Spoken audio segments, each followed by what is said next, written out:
Hi, I'm Ollie, and you're watching PalTV. Today we're delving into an issue which is fast approaching Durham University, the UCU strikes. The University and College Union is taking action to prevent pension cuts proposed by the University Superannuation Scheme.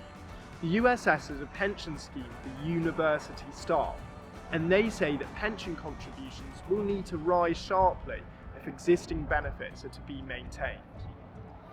The UCU argues that proposed changes would cut the annual guaranteed pension by 35%. They are also disputing staff pay, workloads, and dodgy contracts.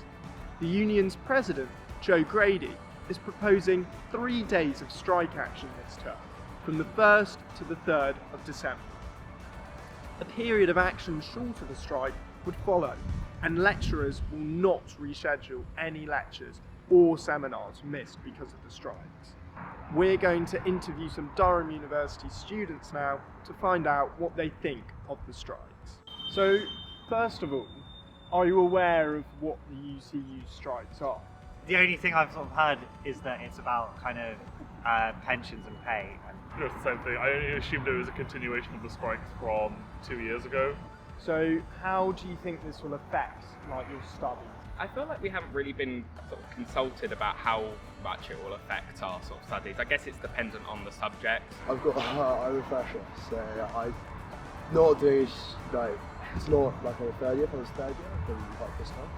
Well, I'm a finalist, so all my context hours are quite important to me this year. And also I was here 2 years ago when they had the strikes for about 6 weeks, and I'm just a little annoyed that this issue still hasn't been resolved. I'm not that nervous because it's only a few days, but I've also heard something about action short of a strike, which apparently could continue till March, or I think maybe even May, which I'm a little bit worried about. Are you aware that next term they're proposing to increase the strike action?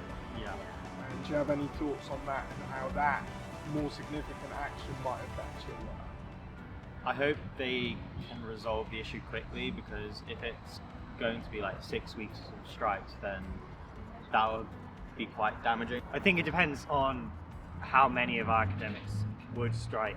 Obviously, it would be nice if the university did more for them, not so much for us, but for them, to kind of minimise the impact on us. From what I understand, there's been absolutely no dialogue between the two, and so why would the university listen? Yeah, I think they're well within their right to strike. Definitely, I think the well-being of the staff impacts the whole uni, so if that's what they feel they have to do, then they should do that. After reaching out to the UCU, we received a reply from President Joe Grady, which read: "Staff and universities have given their all to support the students during the pandemic, but management have responded by trying to slash their guaranteed pensions and continuing to push pay and working conditions into the ground. Strike action is a last resort for staff, but members have made it abundantly clear that they will not accept these vindictive attacks.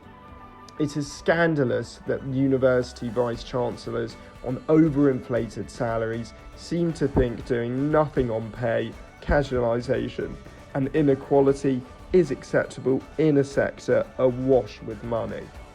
Hi, we're here today with SU undergraduate academic officer Charlie Proctor. So you state in your Platinum article that at first you found it quite hard to support the UCU in their striking.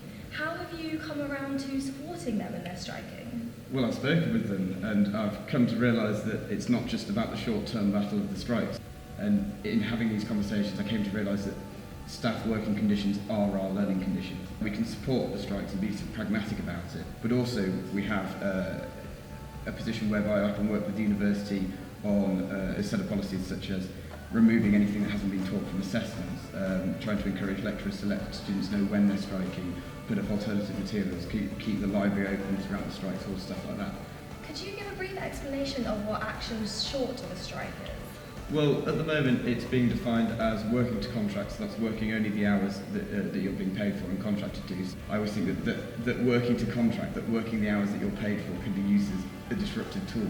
Yeah. It's pretty demonstrative of the extra work the university expects. Could you reiterate how the students can show their support for the staff and what they can do to help the cause that the UCU members are fighting for? Well, if you want to show solidarity, join the picket line, sign any petitions, speak with the UCU members, write angry emails, show your frustration to deans of departments, to faculty education deans, to heads of department, to UEC, the University Executive Committee. These are the people to complain to and write angry, frustrated emails. Is there anything else you would like to inform our viewers of? Just that I'm angry strikes are happening. I'm not happy, and we may support them, but it's still going to be disruptive. That's why I'm working with the university on set policies. But if you need any advice or any more resources or bits of information, the SU has an advice hub on our website. If you would like to hear more of Charlie's point of view, you can go onto his Platinate article, and we will link the advice hub below.